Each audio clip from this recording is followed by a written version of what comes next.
So what we want to do today was just talk a little bit about your journey and what you've been through. Okay.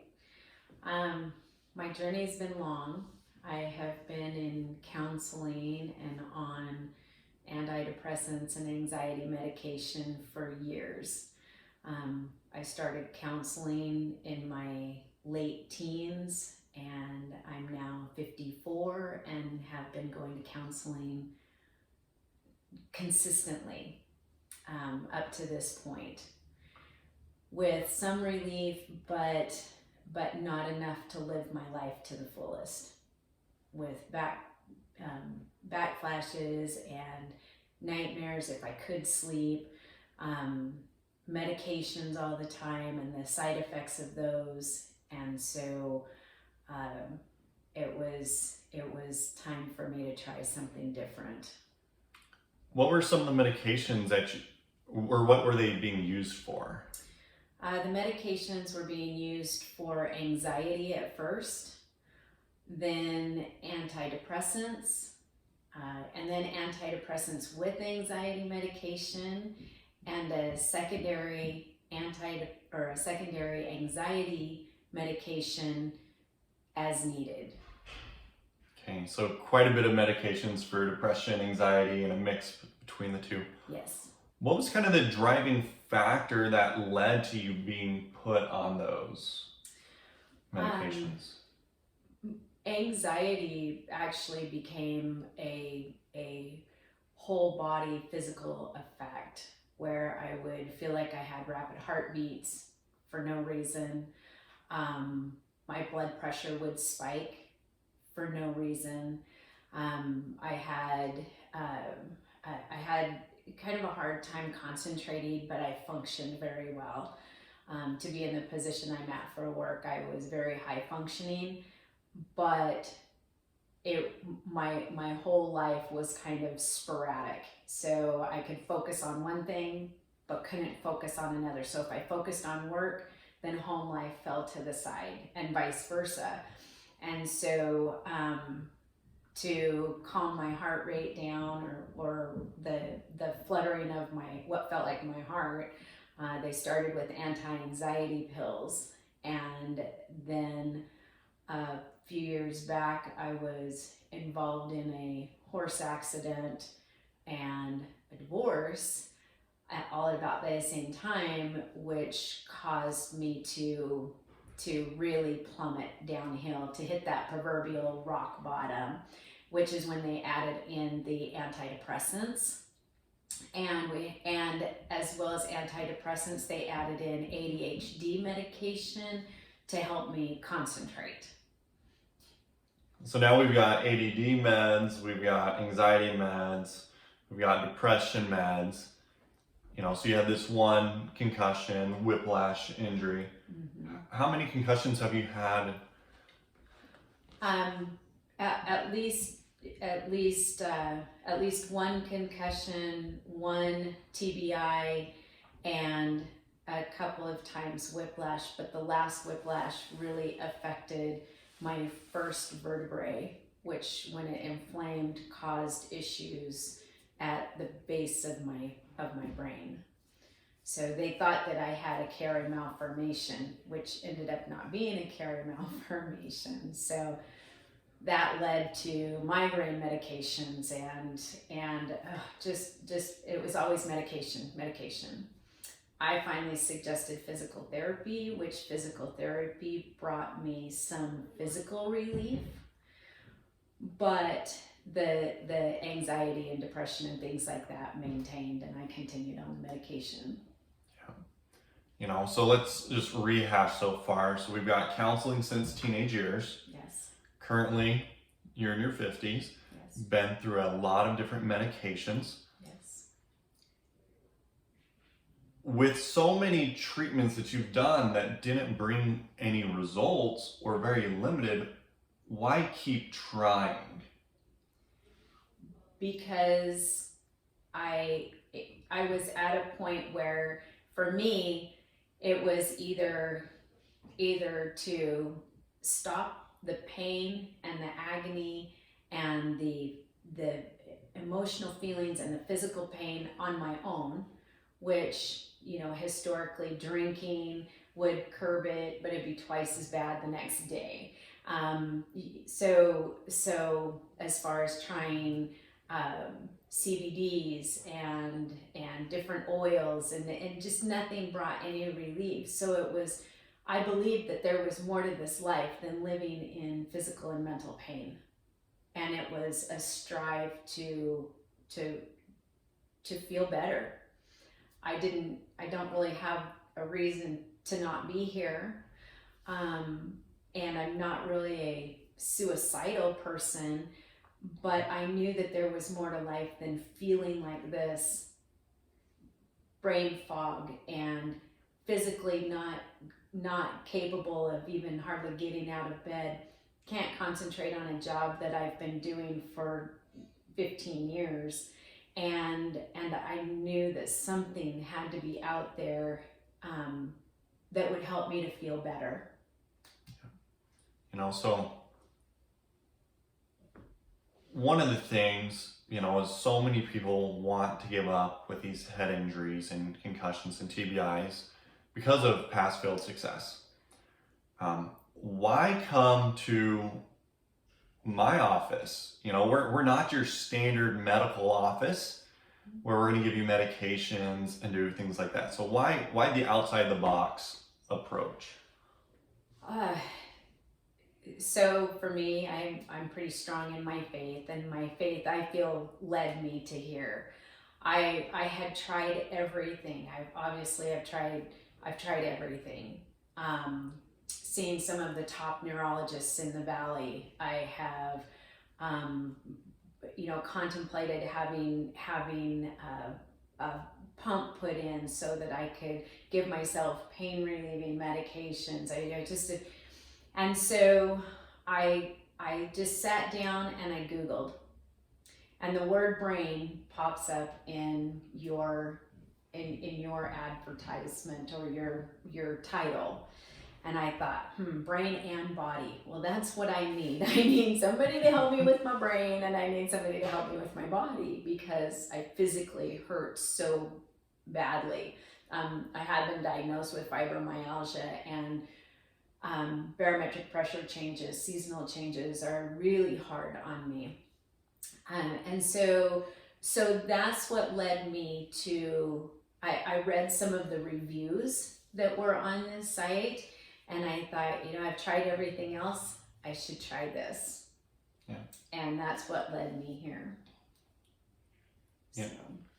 And we're glad to have you because you've just done so well. Thank you. I feel amazing.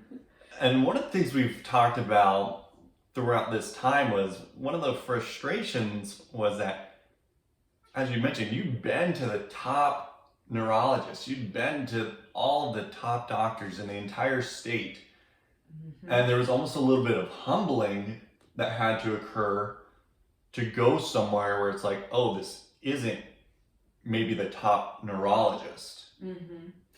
Well, and I think for me, what it was is I sound like I take a lot of medications, and I have over the years, but I do not believe that a pill is going to fix what is wrong. I believe that it's a Band-Aid, and the effects of the migraine medications were horrible for me.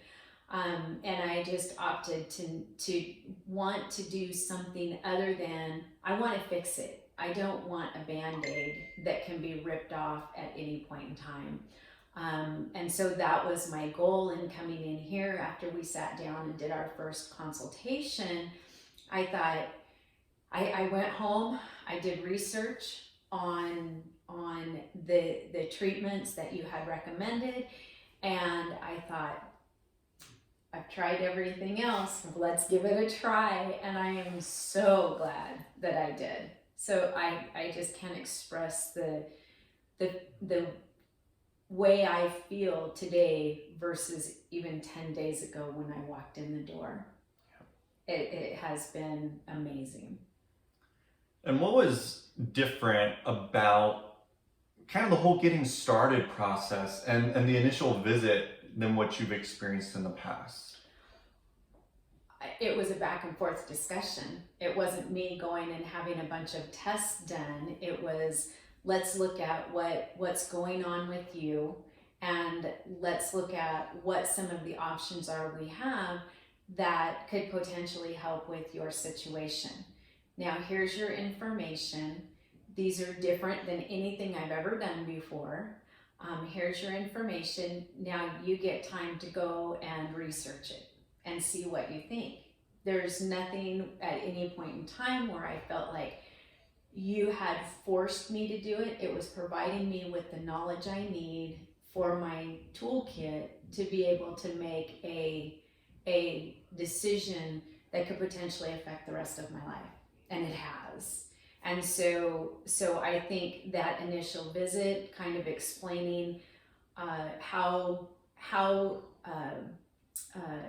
the ketamine could help, talking about depression, and I came in here for my brain in a sense that I was having troubles after my last accident.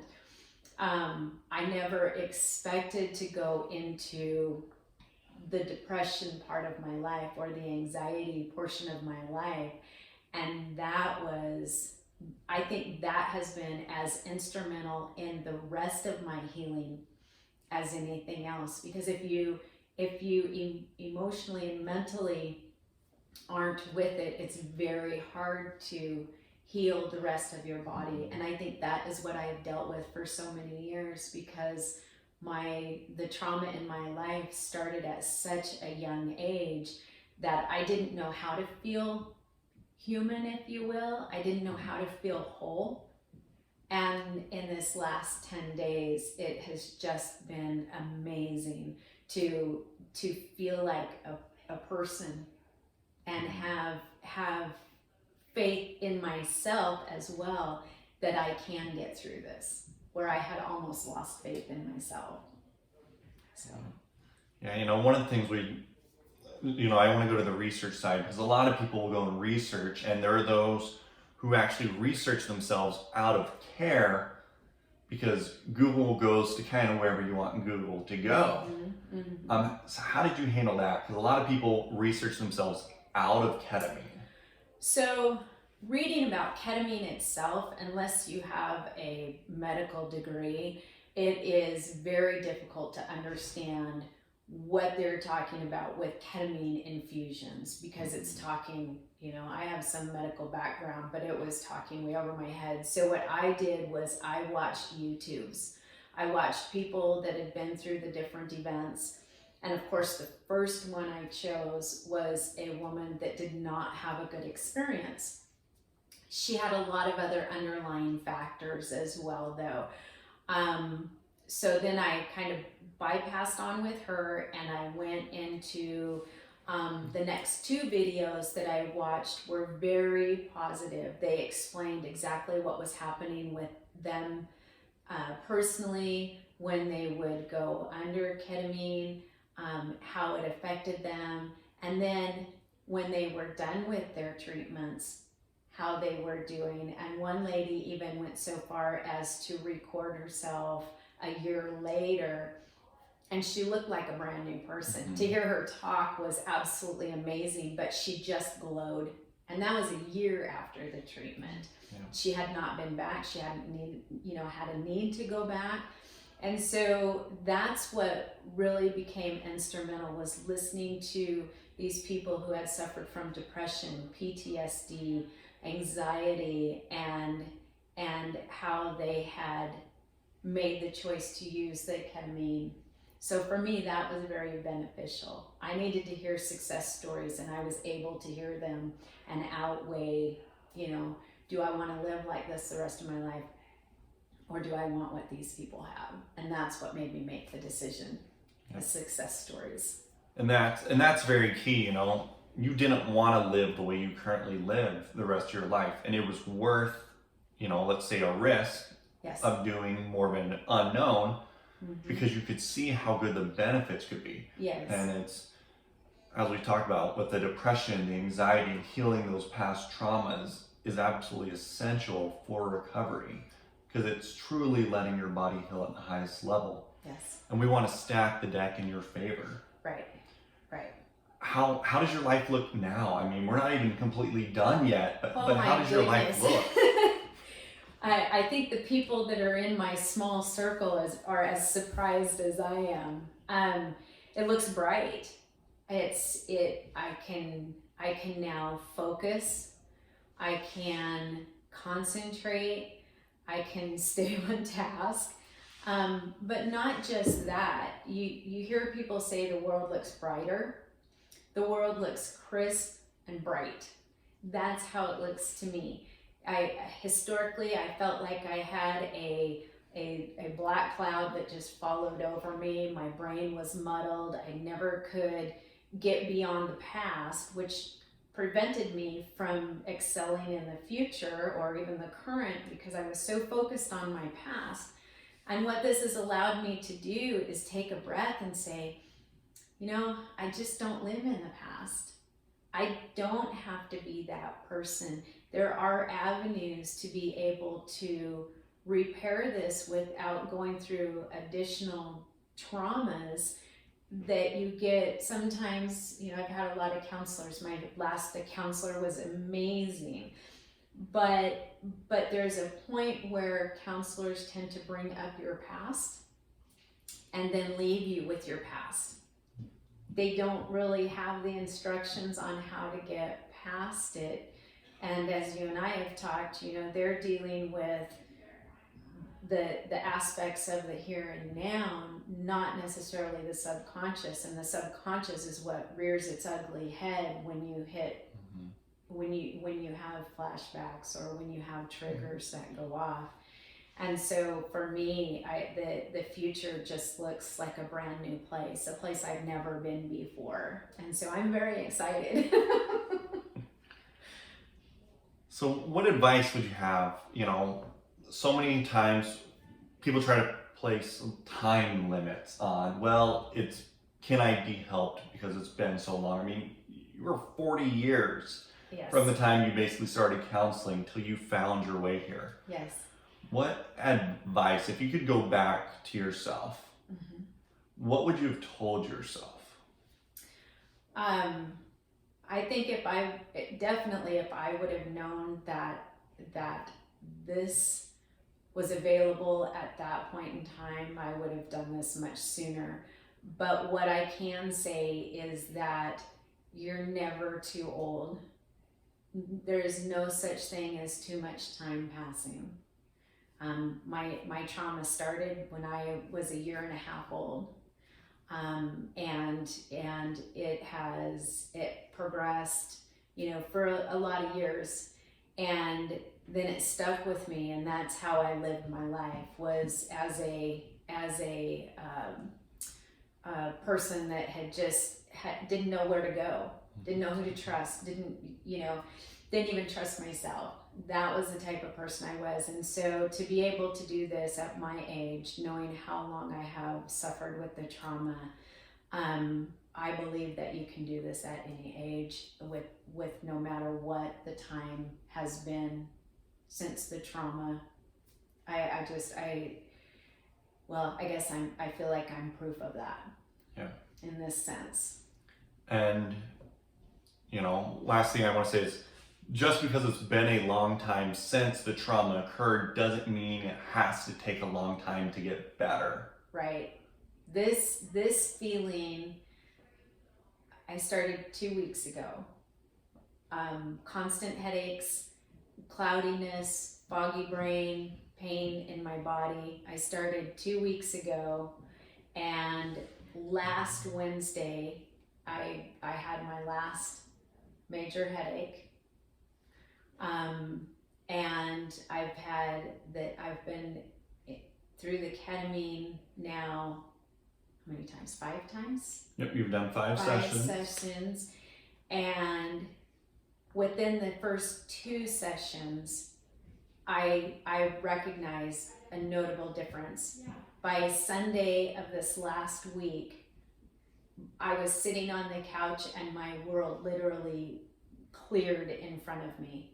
It was like the cloud just moved off and the whole house became bright, and that has never left. And I think that that is a reflection of my emotional feeling, my mental status. So I think that, if I could recommend something to help a person that feels like they have, way before they've ever reached this point, if you have had trauma at any point in time in your life, whether it was 2 weeks ago, yesterday, or 50 years ago, I would recommend trying something like this first before you spend a lot of money on counseling and medications. Yeah. That's my recommendation. Yeah, because I mean, we did ketamine, we did hyperbaric, we did specific neurological based therapies for you. Out of curiosity, if you had to put a dollar amount that you spent between what your insurance covered, didn't cover, and everything else. I would literally, if I think about how many years I have been in counseling, I don't know that I could put a dollar amount on it. Well over $1 million. Well over $1 million I have spent on counseling. That's not including the medications. And some of the medications that they had me on, because I didn't have the actual diagnosis, my insurance wouldn't pay for it. So that was out of pocket. Yeah. So yes, it's very, very expensive. I've spent a lot of money trying to feel better for a lot of years. And that's just, as we're coming to the end, that's really the big takeaway is when you came here, you were ready to let it go. Yes. You weren't going to let anything hold you back. And that's the number one key for success. Those who I often see fail, even though they want help, they still won't truly let go. True. And only when you really let go and you try to embrace the possibilities can you fully be healed and really recover at the highest level. I think that's a very true statement, because I think for a lot of years while I was in counseling, I didn't feel like I deserved to not feel that pain. There's a sense of forgiveness that goes along with that pain. And though I had the words to say it, one, I'm not sure that I knew what forgiveness looked like. And two, there wasn't necessarily a description, or how am I supposed to feel when I forgive? I think that one of the things, if I were going to pinpoint a huge transition in this, was being able to feel the emotion of forgiveness, be able to actually let it go. It does not have to affect the rest of your life. You do not have to be that wounded person the rest of your life. And so even though I'm the age that I am now, I have a lot more years where I can be who I am today. And I think that right there is the perfect ending. That's not who you have to be. The wounded life doesn't have to be there forever. Yep. So, Exactly. So thank you. yeah, thank you.